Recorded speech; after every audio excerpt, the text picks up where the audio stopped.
बिस्मिल्लाहिर्रहमानिर्रहीम। प्रोग्राम सच के सफ़र के साथ मैं हूं सज्जाद तरीन। आज हमारे साथ मौजूद हैं साबिक़ वज़ीर दाखिला जनाब रहमान मलिक साहब। बहुत शुक्रिया मलिक साहब, आपने टाइम निकाला।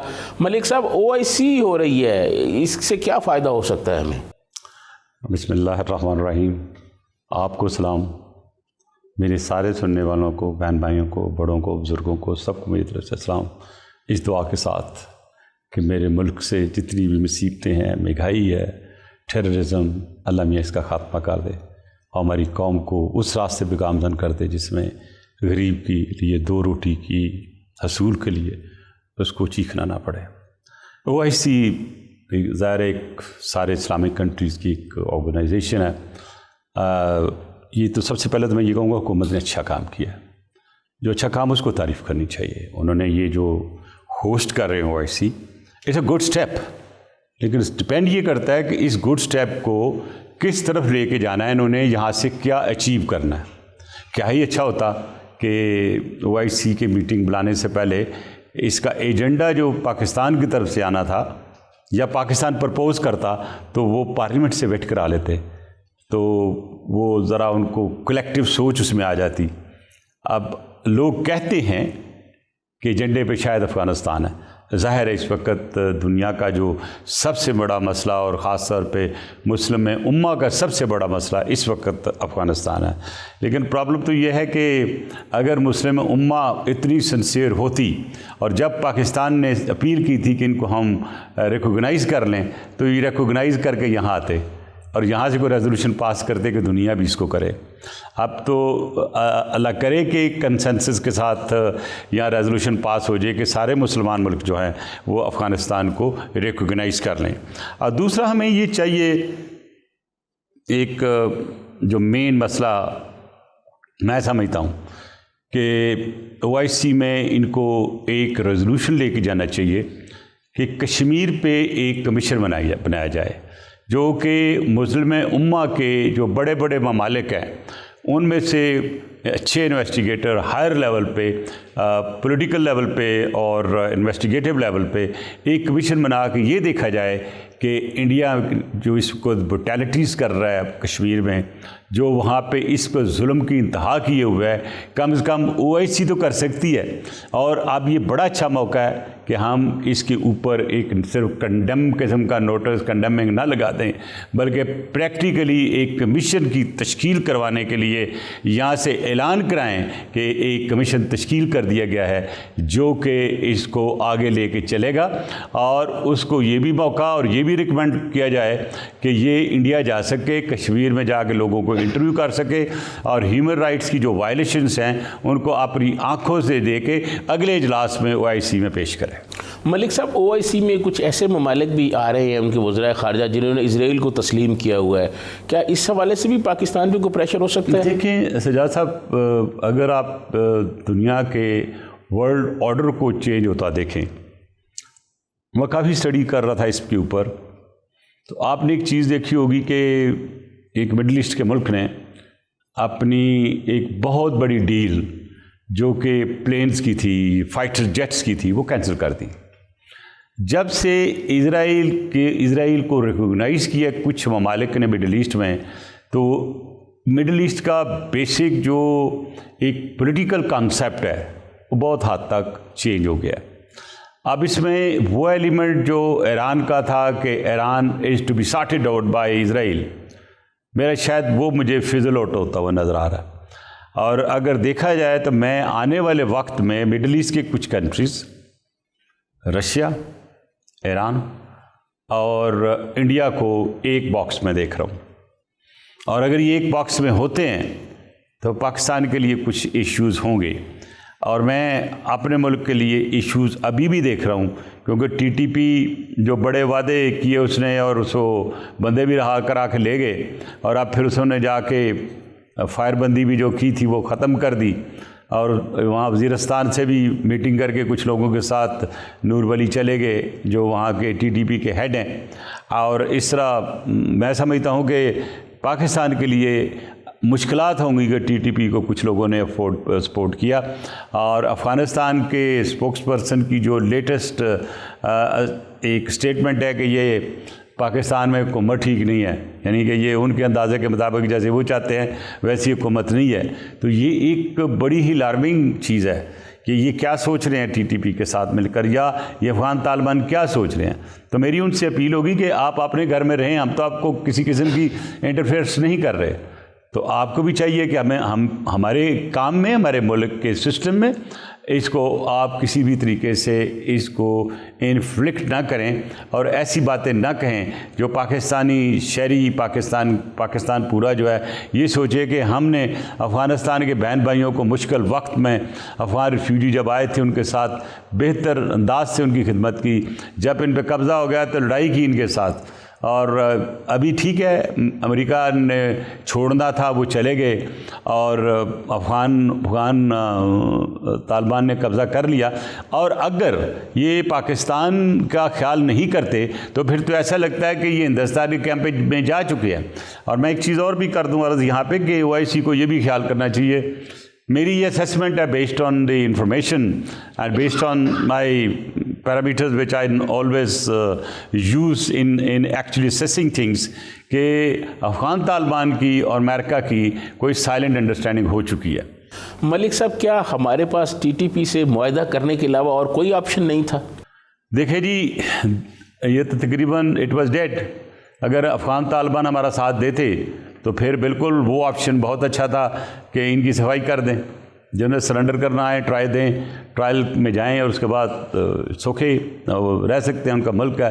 लेकिन पाकिस्तान के झंडे को तस्लीम करते हुए, पाकिस्तान के कॉन्स्टिट्यूशन है उसको रखते हुए, पाकिस्तान की आइन की पासदारी करते हुए आगे आते तो शायद कोई भी एतराज़ ना करता। लेकिन APS के वाक़यात के बाद उनको किसी किस्म की रिलीफ देना ना आपका ज़मीर पर तो गौरा करता और ना ही किसी भी पाकिस्तानी को ये पसंद होगा। Forget about them. अगर हमने ठीक कर लिया, अमन कर लिया, उनको अफ़गानिस्तान से कहा कि उनके ख़िलाफ़ जो एक्शन होना चाहिए था ना, अब तो नहीं हुआ। और जब ये नूरिस्तान में सारे इकट्ठे थे तो वहाँ भी एक्शन हो सकता था। अगर आज ड्रोन जा सकता है किसी जगह से फ़कीर मोहम्मद को मारने के लिए, तो उस वक्त ड्रोन नहीं जा सकते थे। You get my point. Malik साहब, आपने कई धरनों का सामना किया है बतौर वज़ीर दाखिला। ये तहरीक लब्बैक वाला जो धरना था, इस पर हुकूमत बड़ी डिवीज़न नज़र आई। चौधरी फवाद साहब कुछ कह रहे थे, वज़ीर दाखिला कुछ कह रहे थे, और ऐसे लग रहा है जैसे हुकूमत पसपाई पे चली गई है। देखें, हुकूमत बेचारी की बड़ी परेशानियाँ होती हैं, बड़ी मजबूरियाँ होती हैं। ये तो आप इमरान खान साहब भी बता सकते हैं कि वो कौन सी परेशानी थी या वो कौन से ऐसे हालात थे, इशू थे कि उनकी अपनी कैबिनेट में डिवीज़न आ गई, क्यों आई। ज़ाहिर है ये वो बेहतर अंदाज से बता सकते हैं, हमें तो अंदरूनी चीज़ों का नहीं पता। हमें तो ये पता है कि डिस्पैरिटी आई, इनकी स्टेटमेंटों में एक कोहियन नहीं थी एक कैबिनेट मिनिस्टर होने की हैसियत से। तो मेरा ख्याल इसमें बेहतर है इमरान खान साहब इस सवाल का आपको जवाब दें कि आखिर वो कौन सा मसला था जिसकी वजह से हर कैबिनेट मिनिस्टर को डिफरेंट अंदाज से डिफरेंट डायरेक्शन दी कि वो क्या बोले। मलिक साहब, आप वज़ीर दाखिला भी रहे हैं। उस सानिए के बाद जब ये धरना आया और पुलिस वाले शहीद हो गए, उसके बाद ऐसे लगता है कि पंजाब की पुलिस का जो मोराल है वो काफ़ी डाउन हो गया है। अब इसकी क्या वजह है? देखिए जी, unfortunately police is now actually जैसे शिकंजा नहीं होता, ये पॉलिटिकल शिकंजे में आ चुकी है। SHO से लेकर IG तक ट्रांसफ़र पोस्टिंग जो होती हैं वो पॉलिटिकल बेसिस पे होती हैं, और कोई SHO नहीं लगता वहाँ पे जब तक लोकल MNA MP की इजाज़त ना हो। तो जो MNA MP SHO लगवाएगा फिर उस SHO को भी अपने अंदाज से इस्तेमाल करेगा। इसी तरह जो IG बग़ैर सिफारिश के आता है वो आ नहीं सकता, सिफारिश हो तो आता है। तो सिफारिश के लिए भी वही लोग होते हैं जो वहाँ हेल्म अफेयर में बैठे होते हैं। तो मैं समझता हूँ पुलिस को जब तक आप पॉलिटिकल इन्फ्लुएंस से पाक नहीं करेंगे आपके हालात ठीक नहीं होंगे। अब आ गया कि धरने में जो पुलिस वाले शहीद हुए थे, इसमें जो सीनियर अफसरान होते हैं या आपका पॉलिटिकल हायरार्की के जो मिनिस्टर्स हैं जो उस चीज़ को कंट्रोल कर रहे थे, उनको देखना चाहिए था कि जो ऑपरेशन इस तरह डिज़ाइन करते कि एक स्केप रूट भी होता है, दूसरा ये होता है कि जब बड़े मॉब को आप हैंडल कर रहे हैं और फेस कर रहे हैं तो फिर जो एक मॉब साइकोलॉजी होती है, इट्स वेरी वेरी रैटिक, इसमें कुछ भी हो सकता है, कुछ भी कोई कर सकता है। तो इसलिए उसको मद्देनज़र रखते हुए आल्टरनेट इनके मीन्स जो होने चाहिए थे। अब जब दादा दरबार आप ले आए हैं, गलियां तंग हैं और उसके बाद आपने घेरे में डाल दिया है, तो जब घेरे में पड़ेगा बंदा तो हमारे घर सही। मलिक साहब, आपने कई धरनों का सामना किया, लेकिन वहाँ ना पुलिस वाले मरे, ना कोई धरना के जो मुजाहिरीन थे वो मरे। आपके पास क्या हिकमत अमली होती थी? मेरी हिकमत अमली जितनी दफ़ा भी हुई, मैं सबसे पहले तो मैं जो उनके लीडर्स थे आने वाले, उनसे बात करता था, उनका माइंड रीड करता था कि इनके ज़हन में आगे क्या है। मिसाल के तौर पे एक छोटा सा वाक़या बता देता हूँ। मैं रिस्पेक्ट करता हूँ कादरी साहब की। कादरी साहब ने ऐलान कर दिया और कादरी साहब ने जिनके कहने पे ऐलान किया, मुझे एक महीना पहले पता चल गया था कि ये क्या होना है। मैंने ज़रा ऐसा कोई बता दिया कि ये लोग होंगे, आपके भी कोई ख़ास दोस्त हैं, वो भी इसमें मुलव्वस हैं, तो आप जो फैसला करें उस तरह कर लेते हैं। और अगर कहते हैं ठीक है आपको मैं फ्री हैंड देता हूँ, मैंने अगर मुझे फ्री हैंड नहीं देना तो मुझे फ़र्क कर दें, क्योंकि ये ऐसे मामले हैं डिसिप्लिन के साथ चलते हैं। बहरहाल उसकी एक बड़ी लंबी कहानी है कि वो क्या करना चाहते थे उस वक़्त। तो जब उन्होंने ऐलान कर दिया था, टुक माई फ़्लाइट एंड लाहौर चला गया मैं जाके इनके पास लंच किया और मैं इनको ऑब्ज़र्व करता रहा कि इनका तरीक़ा कार क्या होगा। अब ज़ाहिर है वो बस भी रहनुमा हैं, सिक्योरिटी के रहनुमा नहीं हैं, और सियासत में थोड़ा सा हमने भी सीखा है। तो मैं इनके साथ 2.5 घंटे रहा। मैंने इनसे ये भी पूछ लिया कि उनके ग्रोह कितने लोग होंगे, किस तरफ से चलेंगे, क्या तरीक़ाकार होगा, और उस पर मैंने कहा आप मेरे से क्या मदद चाहते हैं। तो उन्होंने कहा जी मलिक साहब हमें इंटरफेयर ना करें।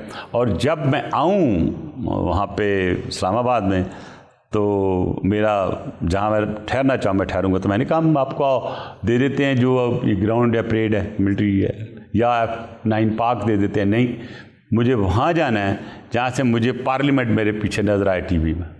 मैं ओके ठीक है, आप जब आएंगे तो मैं आपकी जगह वही मुतय्यन होगी जहाँ पे आपको पीछे से पूरी पार्लियामेंट नज़र आएगी। मैं वापस आ गया, मैंने उनको बुला के तो बताया, अपने आईजी पुलिस था बनियामीन, मैंने भाई ये फ़लाँ जगह आप इनकी स्टेज लगा दो, कंटेनर वेनर दे दो, और पीछे ऐसे हो कि वो पार्लियामेंट नज़र आए। तो ये नहीं है वो यूफोन वाला जो है, वहाँ थोड़ी जगह ऊंची थी उस वक़्त, ये पुल नहीं था उस वक़्त, आपको याद होगा। तो वो मैंने वो जगह दे दी और मुझे पता था कि इनको पसंद नहीं आनी। अब मैंने क्यों किया? इसलिए किया कि उन्होंने आना था और उनके किसी दोस्त ने उनको कंटेनर भी बना के दिया हुआ था बुलेट प्रूफ। कहाँ से बना वो I9 के जिस मकैनिक ने बनाया उसकी तफसील भी मेरे पास आ चुकी थी, कितने पैसे दिए, किस बंदे ने पेमेंट दी, और उनको सिक्योरिटी भी किसने दी। By the way they was a private party, a private person, कभी बताऊंगा आपको इन कॉन्फ्रेंस। तो ये वही हुआ जो मेरी असेसमेंट थी। जनाब काजी साहब आए, ने कहा उठा दो इसको, पीछे कर दो इसको, मैं यहाँ नहीं कहूँगा, मैंने जाना है पार्लियामेंट में। अब मुझे पता था उन्होंने पार्लियामेंट ही जाना था, तो मैंने वहाँ ऐसा पक्का नाका बांध दिया हुआ था उससे पहले। तो मैंने 2 अल्टरनेट जगह रखी उनके लिए, एक जो उन्होंने तोड़ दी थी तो मैंने तोड़ने दी और रेजिस्टेंस नहीं दी। उससे ये हुआ कि वो रात को 9 बजे ही फारिग हो गए वहाँ से, वो अपने अपने घरों में चले गए। दूसरे दिन आए तो दूसरे दिन आके वो आगे, तो उनको नहीं जाने दिया, जगह बता दी भाई इससे आगे नहीं जाना। वहीं से तो फिर मेरा थोड़ा सा नाइतफाकी उनसे हुई, तो मैंने कहा मैं आपको आगे नहीं जाने दूंगा। फिर मैं बीच में कुछ लान भी करवाए कि हज़रत कह रहे हैं कि आप मरी चले जाएँ, सैर सैर करके आएँ, तो ये चलता रहेगा काम। तो एक तो क्राउड को थिन कराया। बाकी जो इम्पोर्टेंट चीज़ ये थी कि मैंने कुछ इन्फॉर्मेशन ऐसी इकट्ठी कर ली थी। फिर एक मैंने प्रेशर किया था उसी रात को, अगर आपको याद होगा, तो मैंने वार्निंग दी थी, मैंने कहा इस वक्त तक चले जाए वरना फिर शायद जो एक्शन मेरा होगा उसके बाद बहुत सी चीज़ें नंगी हो जाएगी। नदनिया वक्त एक ब्रेक का, ब्रेक से वापस आएंगे तो मलिक साहब से मज़ीद गुफ्तगू जारी रखेंगे।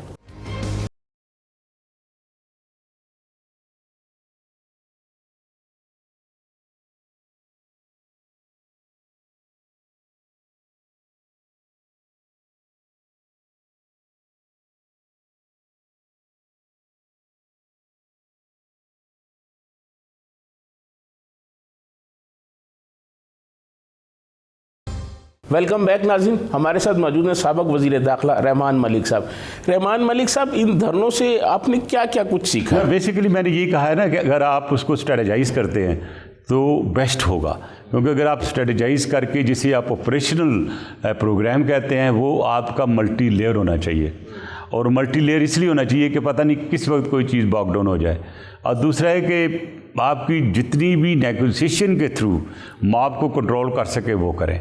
फोर्स एक्सरसाइज करेंगे तो फिर दोनों तरफ से कुछ ना कुछ हो जाता है। फिर ये होता है कि आप हुकूमत और धरने वाले होते हैं, कोई तीसरा बंदा काम दिखा देता है। तो one has to be very careful. मैंने अपनी लाइफ में जो भी मेरी एक लॉ इन्फोर्समेंट की भी रही और इंटीरियर मिनिस्टर के हिसाब से भी, आपको पता है कि बड़े बड़े मुश्किल वक्त आए। जब डिप्लोमेटिक एनक्लेव पे हमला होने वाला था, BBC ने कह दिया हमला हो चुका है, मैं खुद पहुंच गया। अब बनियामीन जिंदा है। मैंने कहा बनियामीन साहब, I take over the charge, you please go on the other side. और हमारे पास सिर्फ 4 थे आंसू गैस के जो बड़े होते हैं। तो मैंने कहा जब तक इम्प्रेशन नहीं देंगे एक बड़े अटैक का, उस वक्त तक मेरा नहीं ख्याल है कि ये काम चलेगा। तो मैंने उससे कहा भाई हेलीकॉप्टर मंगाओ और ऊपर से ये जो है फटेगा, ये जो है सुई गैस का गोला जैसे कहते हैं, बंदे नहीं मारते थे। वो जो मैंने पहला डाला, दूसरा डाला, तीसरे पे सब लोग जो भागे वो ये बम पड़ गए। उन्होंने कहा गैस पड़ा, निकल गए। हालांकि बिल्कुल गेट पे आ चुके थे वो। और प्रोग्राम यही था कि पाकिस्तानी हमारी गवर्नमेंट को एम्बैरस करना था कि जी डिप्लोमेटिक एनक्लेव में हमला हो गया और हुकूमत जो है वो नहीं कर सकी। और मैं वहाँ खड़ा रहा और डायरेक्शन जो पुलिस को मैं खुद दे रहा था। मैंने कहा और मैंने ये भी कहा, मैंने कहा इस लाइन से अगर आता है तो then you have a right to kill. लेकिन क्योंकि हमने डिप्लोमेट्स को भी तो बचाना था ना, तो एक ऐलान भी था, दूसरा उनको भी पता चल गया, यहाँ खड़ा हो गया। और कुछ लोग जो इधर उधर से आए हुए थे, जो अपना काम दिखाने की कोशिश कर रहे थे, उन्हें पता था यहाँ खड़ा हो गया तो ये मरने से नहीं डरेगा, तो ये वापस हो गए। तो इसलिए एक स्ट्रेटजी बड़ी ज़रूरी होती है। फिर जी मॉब का जो एटीट्यूड है वो देखना होता है। फिर जो आपके बंदे डिप्लॉयमेंट होती है, इंटेलिजेंट बंदे होने चाहिए, वो बड़े ज़रूरी हैं। और फिर बेहतर ये होता है कि नेगोशिएशन से चीज़ों को आगे लेके, वो जिसे कहते हैं ना, उसको आप इतना लेके चलें कि उनको थका दें। तो थकाने वाली policies better than firing bullets. अब ये इन्होंने लाहौर से शुरू हुए थे, जहाँ पे लोग हमारे यहाँ वहाँ से थकाते हैं उनको, कभी लेफ़्ट को ले जाते, कभी राइट को ले जाते, कभी कहते अच्छा जी रावी पार्क आ जाइए। आपको पता ना जब चला था वो मियाँ नवाज शरीफ का चौधरी थार साहब के वक्त, तो मैंने पहले उनको थकाया लाहौर में, लाहौर से निकल के उनको मैं रावी पे थकाया, रकावी पे थका के उनको मरीद के ला के उनको काफ़ी तरह मतलब उनको फ्रस्ट्रेट कर रहा था मैं। तो गुजरांवाले आने तक उनकी तकरीबन हिल चुके थे वो। तो ये तरीका होता है कि आपको मॉब को कैसे थकाते हैं, मॉब की साइकोलॉजी को रखते हुए कौन से एक्शन लेते हैं जिससे चीज़ें बेहतर रख सकें। मलिक साहब, आपके जो बदतरीन मुखालफ हैं वो भी आज ये कहते हैं कि रहमान मलिक साहब जब वज़ीर दाखिला थे तो ISI को वजारत दाखिला के मतहत करने का जो फैसला था वो बहुत बेहतर था, लेकिन जब ये इकदाम हुआ उस वक्त तो ये सारे बिल्कुल गलत है सजाद तरीन साहब। उस वक्त जब मैं इंटीरियर मिनिस्टर था, ना मुझे पता था, ना मेरे नोटिस में था, और ना ही मेरी तरफ से कोई मूव थी कि ISI को जो है वो मिनिस्टर ऑफ इंटीरियर के नीचे करते। मैं और गिलानी साहब उस वक्त जहाज़ में थे जब ये नोटिफिकेशन हुआ। जब हम लैंड हुए तो मैं पता चला, तो मैंने गिलानी साहब जिंदा उनसे पूछ ली, मैंने ये गलत किया, जिसने भी किया जिसके भी कहने पर इसको विड्रॉ करें। वो विड्रॉ हो गया। मैंने गिलानी साहब को पूछा, गिलानी साहब कहने लगे कि मलिक साहब ये मैंने तो MI कहा था IB, ये कैसे हो गया, बाबू ने गलत हरकत कर दी, बाबू सस्पेंड हो गया। बहरहाल मैंने उस वक्त भी यकीन नहीं किया। मैंने कहा देयर इज समथिंग समवेयर। ऐसे तो नहीं होता कि प्राइम मिनिस्टर एक नोटिफिकेशन कर दे, उसे नहीं पता ISI क्या है, उसे नहीं पता IB क्या है। तो बहरहाल लेटर ऑन मुझे पता चला कि फ़ैसला ये कुछ स्टेक होल्डर के साथ हुआ था। और मैं बता रहा हूँ हमारे सीनियर्स का हुआ था, किसी 1-2 बंदे का। तो बाद में फिर वो जो प्रेशर आया, वो साहब जो थे या वो जो लोग थे वो नहीं ले सके थे और फिर वो ख़त्म हो गया। लेकिन ये मेरे नाम पे लगा, लोग यही सब जगह रहमान मलिक ने ऐसा ही अपने अंदर लाने की कोशिश की है। मैं हाशा कल्ला, मेरे तो नोटिस में भी नहीं था। और फिर बाद में किसकी क्लैरिफिकेशन भी हुई और मैंने क्लैरिफिकेशन भी दी, और जिन हलकों को शक था वो उनको भी क्लियर हो गया। वक्त के साथ चीज़ें क्लियर हो जाती हैं। लेकिन मैं ये समझता हूँ कि ISI जो है कि जॉइंट तीन सर्विसेज की एक इंटेलिजेंस सर्विसेज है। तो मैं ये समझता हूँ कि वो जहाँ जिस अंदाज से चल रही है, जैसे वो है वैसे ही रहनी चाहिए। वो मेरे one of the best in the world हमारी जो ISI है, तो ISI को छेड़छाड़ नहीं करनी चाहिए और उसको स्मूथली चलना चाहिए, क्योंकि उसकी इज़्ज़त हमारी इज़्ज़त है, वो प्रोटेक्शन करती है पाकिस्तान की, और जो इंटेलिजेंस सर्विसेज हैं वो बड़ी ज़रूरी होती हैं किसी मुल्क की सर्वाइवल के लिए। मलिक साहब, सिंधी और पश्तून बलोच कौम परस्त तो पहले ये इल्ज़ाम लगाते रहे हैं कि पाकिस्तान की सियासत में एजेंसियों की मुदाखलत बहुत ज़्यादा है। अब तो पंजाब के सियासतदान भी ये कहते हैं, इसकी क्या वजह है? देखें हजाज साहब, हर कोई अपने एक्सपीरियंस से बात करता है, तो अगर उनका कोई ऐसा एक्सपीरियंस है तो उनमें इतनी ज़रूरत भी होनी चाहिए, फिर बताएं भी, लेकिन क्रिप ना करें बिहाइंड द सीन। रही बात इंटेलिजेंस एजेंसियों की मुल्क की बेहतरी के लिए या मुल्क की एक सिक्योरिटी पॉइंट ऑफ व्यू से, आपकी जो डिफेंस के लिहाज से जो इंटेलिजेंस एजेंसीज हैं उन्होंने तो अपना काम करना है, वो तो नहीं छोड़ेंगी, वो तो इन्फॉर्मेशन लेंगी। अब अगर किसी ने ऐसा किया है तो क्यों सामने नहीं आते? फिर खुल के कोई नहीं आता, सभी कहते हैं एजेंसियां इंटरफेयर करती हैं, लेकिन जब कोई पूछता है तो कहता कोई नहीं है। कई दफ़ा कई फोरम आए हैं, nobody speaks about it. Malik साहब, आप खुद इन्वेस्टिगेटर भी हैं, आप ये बताएं, ये जो साकिब निसार वाली ऑडियो आई है, ये आपको कैसे लगती है? आपका तजर्बा क्या कहता है? देखिए जी, मैंने तो सुनी है और सुन के अपेरेंटली बंदे को ज़ाहिर यकीन आता है, लेकिन मैं एक चीज़ बताऊँ कि पता नहीं इन्होंने नहीं कराई हुकूमत ने। एक होती synthesis analysis of voice analysis से कहते हैं, ये UK में है, बर्मिंघम में है और यूरोपियन सिटीज़ में भी होती है। ये पर सेकंड आवाज़ को ये एनालाइज करते हैं और एनालाइज करने के बाद बताते हैं कि ये ठीक है या नहीं है। क्योंकि मैंने उसकी एनालिसिस नहीं देखी कि सिंथेसिस जो इसकी जो पूरी एनालिसिस कराई है कहाँ से कराई है, और फोरेंसिक एनालिसिस जब तक नहीं होती आप किसी भी चीज़ पे यकीन नहीं कर सकते। मैं आज बताऊँ आपको कि याद है मोहतरमा को सज़ा दे दी थी एक जज ने, और उसके बाद फिर वो टेप स्कैंडल आया which was actually engineered and attracted by me with मोहतरमा, पता सारी पाकिस्तान पीपल्स पार्टी के हमारे वर्कर्स को। तो मैंने सबसे पहले जो वॉइस थी उस जज की और सारे करैक्टर्स की वेरीफाई कराई और उसका सर्टिफिकेट लिया। सर्टिफिकेट लेने के बाद एक वॉइस का कोई जो होता है कंपैरिजन नहीं मिल रहा था, तो उसके लिए फिर हमने उस बंदे को डायरेक्ट फ़ोन कराया किसी सजातरीन जैसे दोस्त से, बाहर का था अंग्रेज़ कोई।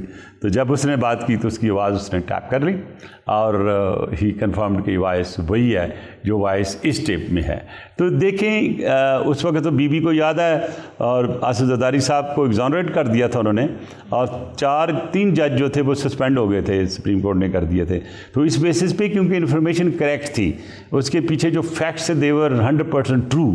तो अगर किसी ने ये बनाई है वक्त के साथ, क्योंकि ये मामला आ चुका है कोर्ट के नोटिस में, तो I am sure court will take the cognizance of that, और आई एम श्योर कोर्ट का जो नॉर्मल कोर्स ऑफ एक्शन होगा वो इसकी पहली फोरेंसिक ही होगी कि इसकी फोरेंसिक करके पेश करें कि ये वाकई करेक्ट है, क्या वाकई ये ट्रू है या नहीं है।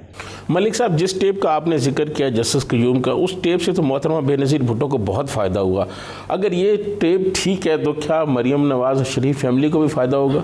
अगर इसकी फोरेंसिक ठीक है और ये साबित हो जाता है तो ज़ाहिर है आने वाले वक्त में इसका फ़ायदा उनको हो सकता है, इसमें कोई शक नहीं है। मलिक साहब, आपने क्या हिकमत अमली अख्तियार की थी कि आपने जनरल मुशर्रफ को ऐवान सदर से चलता किया?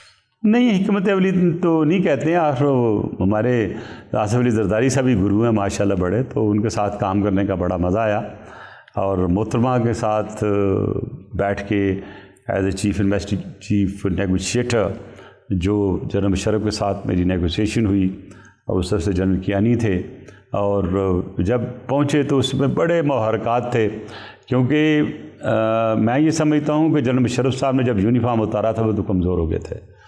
उनकी अपनी जो कंस्टिट्यूंसी थी उसमें भी उनका वो दबदबा नहीं रहा था, तो लिहाजा हमने कोशिश यही की कि हम, क्योंकि मोहतरमा की दी हुई जो एक पॉलिसी थी ट्रांजिशन टू डेमोक्रेसी, तो ट्रांजिशन की डेमोक्रेसी में जब तक जनरल मुशर्रफ घर नहीं जाते थे तो वो जो ट्रांजिशन मुकम्मल नहीं होती थी, तो वो बहुत से टूल्स लगाए, बहुत सी ऐसी बातें हैं और जो मेरे सीने में अभी तो बहुत टाइम लगेगा बताने में, लेकिन ये है कि आखिरी वक्त में मैंने जनरल मुशर्रफ के पास गया था, जरदारी साहब ने मैसेज दिया, जरदारी साहब ने डिस्कस करने के बाद और उनकी नेक्सी में गए, तो मैंने उन्हें एक शर्त रखी कि जनरल साहब ये आप कर देंगे तो फिर हम इम्पीच नहीं करेंगे, वरना हमारे पास कोई चारा नहीं कि हम आपको इम्पीच करें। और मेरी काफ़ी लंबी डिस्कशन के बाद बहरहाल उसके बाद कैसे आगे बातें चली, इसमें बहुत सी और भी फैक्टर आए जिससे फिर उनके पास कोई और चारा नहीं रहा था कि वो खुदाफिज कह दे प्रेसिडेंसी को। नाज़रीन, यहाँ वक्त हुआ एक ब्रेक का। ब्रेक से वापस आएंगे तो रहमान मलिक साहब से मज़ीद गुफ्तगू जारी रखेंगे।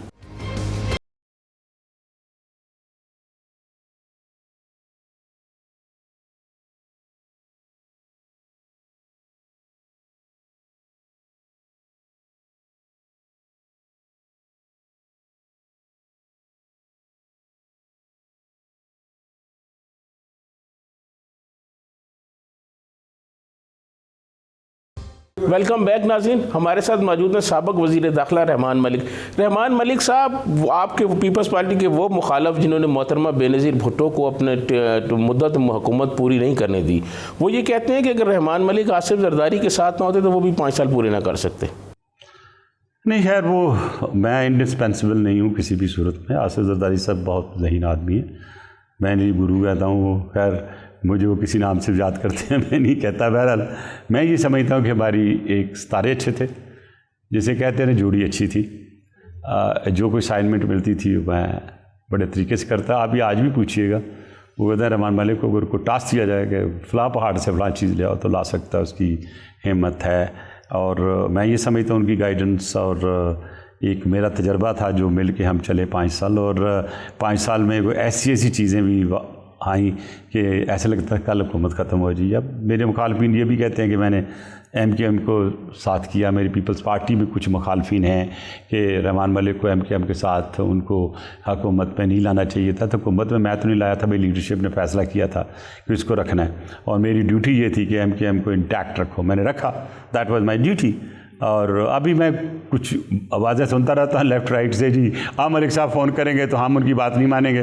भाई वक्त आया तो शायद किसी को माननी पड़ी जाए, लेकिन डिपेंड करता है कि लीडरशिप मेरी क्या कहती है। लेकिन मैं ये समझता हूँ कि मैं इन दोनों पार्टियों को एडवाइस करूँगा, ये जो PPP की और MKM की जंग कराने की कोशिश की जा रही है, ये कराची के लिए ठीक नहीं रहेगी, सिंध के लिए भी ठीक नहीं रहेगी। ये एक बड़ी सोची समझी स्कीम के तहत MKM की और PPP की लड़ाई कराई जा रही है, और आई होप के दोनों पार्टी की लीडरशिप कराची की जो ख़ास तौर पर ये समझेगी और कोई मिलजुल कर हल निकालें। जैसे हम पहले चल रहे थे वैसे हम चलते रहें। अब पहले वाला माहौल नहीं रहा, बहुत से फैक्टर और आ चुके हैं, जिसमें आपके सामने कराची में TLP भी आ चुकी है, कराची में अब PTI भी आ चुकी है, कराची में 1-2 फैक्शन और भी आ चुके हैं। आगे पता नेशनलिस्ट जो है वो बहुत इस वक्त एक्टिव हो चुके हैं। तो ये जितनी डिवीजन हो जाएगी उतना नुकसान इन दोनों को पहुँचेगा। आई होप कि मैं जो कह रहा हूँ वो उस पर अमल करेंगे। मैं बड़ी सिंसियरिटी से इसकी बात कर रहा हूँ, और जब मेरी मुलाकात जरदारी साहब से होगी तो मैं इस सिलसिले में उनसे बात करूँगा। मलिक साहब, कोई जादू की छड़ी थी आपके पास कि आप MKM नाराज़ होती थी तो आप उनको राज़ी कर लेते थे? नहीं, जादू की छड़ी नहीं होती। ये होता है कि when you are talking to someone, उसमें फिर ये होता है कि आप जो इंटरेस्ट होते हैं, पॉलिटिकल इंटरेस्ट, उनको देख के करते हैं। और मैं हमेशा बुलडोज नहीं करता हूँ, मैं आर्गूमेंट से बात करता हूँ। तो मैं समझता हूँ कि अगर आप MKM की लीडरशिप अभी भी जो है, और जो मेरे साथ जिन्होंने काम किया उसको तो गवर्नर थे जो, और यही जो जितने हमारे दोस्त हैं, इनके साथ जब खुल के बात होती थी तो ये बात को समझती हैं, पढ़े लिखे लोग हैं। मैं अभी भी इनकी रिस्पेक्ट करता हूँ, मेरे मुँह से कभी नेगेटिविटी नहीं सुनेंगे किसी की। और मैं ये कहता हूँ कि इनको यूटिलाइज़ करें। आफ्टर ऑल इनके बावजूदात में पाकिस्तान को बनाने के लिए बड़ी खिदमत की हैं, तो इन चीज़ों को नहीं भूलना चाहिए। और मैं ये समझता हूँ कि ये जादू की छड़ी की बात नहीं है, ये कन्विंसिंग पावर होती है किसी चीज़ को आगे ले जाने के लिए। और जो पॉलिटिकल इंटरेस्ट होते हैं उसको आप कैसे डिवाइड करके एक गिव एंड टेक की सिचुएशन करते हुए आप आगे लेके चीज़ को कैसे चलते हैं। मलिक साहब, क्या एस्टेब्लिशमेंट के साथ पीपल्स पार्टी की कोई बात हो रही है? देखिए, ये पहले भी लोगों ने बात की, और एक टीवी ने तो खुल के कहा जी कि लाहौर में जो हुआ ये इस्टेब्लिशमेंट से अंडरस्टैंडिंग का वजह। मैंने कहा सबसे पहले तो मुझे पता नहीं इस्टेब्लिशमेंट का भी रोल क्या भाई, because I am not right in to discussions. लेकिन अगर कोई अंडरस्टैंडिंग होती तो फिर हम जीत जाते ना भाई, फिर हम हारते क्यों? इलेक्शन हारने का मतलब ये हुआ कि हमारी कोई अंडरस्टैंडिंग नहीं है। जहाँ तक एंगेजमेंट है, पाकिस्तानी फ़ौज पाकिस्तान की है, और पाकिस्तान के फ़ौज के सारे अफसर जो उनके लिए दिल में इज़्ज़त भी है, और वो पाकिस्तान के प्रोटेक्टर हैं, उनसे बातचीत करने में कोई हर्ज तो कोई नहीं है। मतलब ये नहीं कोई पॉलिटिकल बात हो सकती है, म्यूचुअल अंडरस्टैंडिंग के लिए भी कोई ना कोई चीज़ें हो सकती हैं। तो मैं नहीं समझता हूँ कि अभी पाकिस्तान पीपल्स पार्टी की कोई किसी किस्म की अंडरस्टैंडिंग है। लेकिन अगर मैंने दूसरी बात की कि 4 महीने के लिए आपने मार्च को लंबा कर दिया है, लॉन्ग मार्च करने के लिए मार्च करते हुए उसको इतना लॉन्ग मार्च कर दिया, कोई लॉन्ग ही हो गई है, तो वो उसकी वजह कोई अंडरस्टैंडिंग ही हो सकती है, वरना तो नहीं हो सकती। 4 महीने का भी दिए किसी ने कि भाई अच्छा हम महंगाई पे 23 मार्च करेंगे, यानी 4 महीने आप आवाम को पिसने के लिए छोड़ दें, वो इतना पिस देगा बोलने के काबिल ना रहें। तो मैं समझता हूँ कि अंडरस्टैंडिंग कहीं हुई है। पीडीएम की बात कर रहा हूँ मैं, एक पार्टी की बात नहीं कर रहा हूँ। पीडीएम की अगर अंडरस्टैंडिंग हुई है तो मेरे अपने नाकस अक्ल के मुताबिक कहीं ना कहीं तो है। मलिक साहब, कुछ हलकों की तरफ से ये कहा जा रहा है कि मार्च में डबल मार्च और अगस्त में वोट रन हो सकता है, आपको कैसे लगता है? मैं तो देखता हूँ जब हुकूमतें आती हैं तो मार्च, डबल मार्च, सिंगल मार्च होता रहता है, लेकिन वो होता नहीं है। मैं समझता हूँ कि जो इसको हालात व वाक़यात मैं देख रहा हूँ कि सब के सब अपनी पुरानी तनख्वाह पे काम करेंगे और करते रहेंगे, अनलेस कि महंगाई और इतनी बढ़ गई कि आवाम मजबूर हो जाएगी घरों से निकल के गलियों में आने के लिए। मलिक साहब, पीपल्स पार्टी को पंजाब में मुतहर्रिक करने के लिए क्या किया जाए? ये जो भी किया जरदारी साहब ने, बिल्कुल ऐसे करना चाहिए। मैंने जरदारी साहब को सुजेस्ट ये किया था कि आप और बिलावल साहब, या कम से कम आप सीख, और स्पेशली जरदारी साहब को सुनते हैं लोग, Bilawal is doing great job, लेकिन यह कि अगर दोनों डिवाइड कर लें पंजाब के हिस्सों को और तहसील लेवल पे अपने पुराने वर्करों के पास जाए, उन्हीं से ही मांगें, वही वापस आएंगे, वही हमारी स्ट्रेंथ है। तो अगर ये उनको मोबिलाइज़ कर दें अपने पुराने वर्कर्स को, आपसे पीटीआई के वर्कर भी खिंच के आ जाएंगे। और एक हवा बनानी होती है ना सर, जब हवा बनती है तो फिर सारी चीज़ें ठीक हो जाती हैं। तो मेरा लिए जो जरदारी साहब ने आगे लाहौर में हवा एक बनाई, एक प्रोग्राम बनाया, एक चीज़ को नेट किया, अगर वही चीज़ जो है दूसरी जगहों भी चल के की जाए तो मैं पाकिस्तान पीपल्स पार्टी को आने वाले वक्त में इंशाल्लाह बेहतर पोजीशन पर पाएंगे आप। मलिक साहब, DGI जनरल फैज़ हमीद की तब्दीली के बाद बहुत सारी कहानियाँ जो हैं वो पस मंज़र में और मंजर आम पर आती रही, उनमें कोई हकीकत भी थी? मैं देखें जी, जब कोई बंदा नहीं होता तो बहुत सी बातें होती हैं, लेकिन इस पर मैं डिफेंस की बात है और एक फार्मर DGI के मतलब बात है, तो मेरा नहीं ख्याल है कोई ऐसी बात है। लोग बातें जितनी करते हैं उन बातों में बहुत सदाकत नहीं होती है, और जब कभी कोई इंपॉर्टेंट पोजीशन में होता है तो वो बेचारा या समझ लें कि वो ज़ेर बहस आता है, और हमारे मुल्क में जो बंदा ज़ेर बहस आ जाता है उसके अंदर कुछ भी जा सकता है। इसलिए इस पर I will not give any comment. He was honourable man और वो चले गए, तो हमें ऐसी बातें अभी नहीं करनी चाहिए। मलिक साहब, प्राइम मिनिस्टर इमरान खान ने बहुत कोशिश की कि वज़ीर आज़म मोदी से कोई बातचीत हो सके, कोई इंडिया के साथ नॉर्मल ताल्लुकात हो सके, वो नहीं हुए। क्या किया जाए इंडिया से ताल्लुकात बेहतर बनाने के लिए? पहले तो आप अपनी पोजीशन पे ही नहीं खड़े। आप कितना काम कर रहे हैं कश्मीर के लिए मुझे बता दें, आज तक कितने डेलीगेशन आपने भेजे हैं, कितने सेमिनार किए हैं, और what exact action have you taken, have you gone to ICJ? क्या आप गए हैं जाके यूनाइटेड नेशन में लेके उनके उस मामले को जो ब्रुटैलिटीज़ का है? लेकिन अभी कौम को ये तो बता देना वो कौन सी सरगोशी हुई थी उसके साथ, डोनाल्ड ट्रंप के साथ। मैं सरगोशी का लफ्ज़ इस्तेमाल कर रहा हूँ, बहुत बड़े अथेंटिक तरीके से कह रहा हूँ कि जो प्रपोज़ल दिए थे अमेरिका ने, वो क्या थे? वो प्रपोज़ल यहाँ पे आके एक्सपोज क्यों नहीं किए गए? वो आप क्यों वो प्रपोज़ल को नहीं लेके गए कैबिनेट में, या उन प्रपोज़ल को क्यों नहीं लेके गए आपकी पार्लियामेंट में? तो हमारा प्रॉब्लम यह है कि हम पार्लियामेंट को तो कोई लिफ्ट नहीं कराते, और वक्त आएगा कि लोग पार्लियामेंट से अपना जो उनका कॉन्फिडेंस है उठ जाएगा उनका, और डरो उस वक्त पे। क्योंकि मैं समझता हूँ कि हर सब चीज़ों का हल जो है वो है public opinion. Public opinion comes from the parliament. और मैं ये समझता हूँ कि मोदी के साथ वैसे ही सलूक करना चाहिए जो हमारे साथ कर रहा है, जो हमारे साथ सख्ती कर रहा है। जब तक मोदी को हम नकेल नहीं डालेंगे, मोदी रास्ते पे नहीं आने वाला, लाइन पे नहीं आने वाला। उसके RSS के साथ है, हिंदुत्ववाद का प्रोग्राम आगे चल रहा है, और जिस अंदाज से वो आगे जा रहे हैं वो भी आपको पता है। उनके अपना मुल्क जो है इस वक्त टोटल अंडर डिक्टेटरशिप है, कोई बोल नहीं सकता, मीडिया नहीं बोल सकता।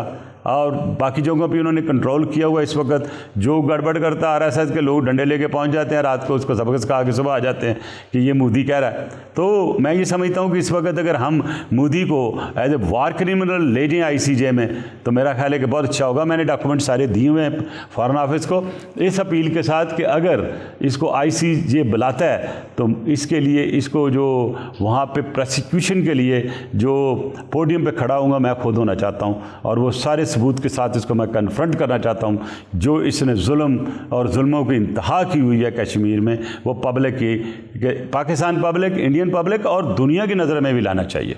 मलिक साहब, हुकूमत जो है कश्मीर इशू, अफगान इशू और को पार्लियामेंट में नहीं लाती, प्राइम मिनिस्टर जो है वो कौमी सलामती के इजलास में नहीं आते, अपोजिशन के साथ बात नहीं करते, तो मामला कैसे चलेंगे? मैं उन्हें यही कहूँगा कि अपनी जो अना की एक टोपी सर पे रखी है उसको उतार दें और अपोजिशन के साथ मिलकर बात करें, और जितने मामला आते हैं उनको पार्लियामेंट में लेके आएँ, डिस्कस करें, एक कलेक्टिव सोच के साथ आगे बढ़ें। आप अल्लाह मियां आपका साथ देंगे और आवाम भी आपका साथ देगी। लेकिन अगर आप सोलो फ्लाइट करेंगे तो सोलो फ्लाइट में नामली मौसम ख़राब हो तो जो है जहाज़ क्रैश होने का खतरा होता है। मलिक साहब, आप मियां नवाज शरीफ के शदीद मुखालफ भी रहे हैं, फिर आपके घर पर लंदन में मिसाक जमहूरियत भी हुआ। आप नवाज शरीफ की पॉलिटिक्स क्या देखते हैं मुस्तक़बिल में? मेरी नवाज शरीफ साहब सब कोई ना पहले मुखालफत थी ना अभी मुखालफत है।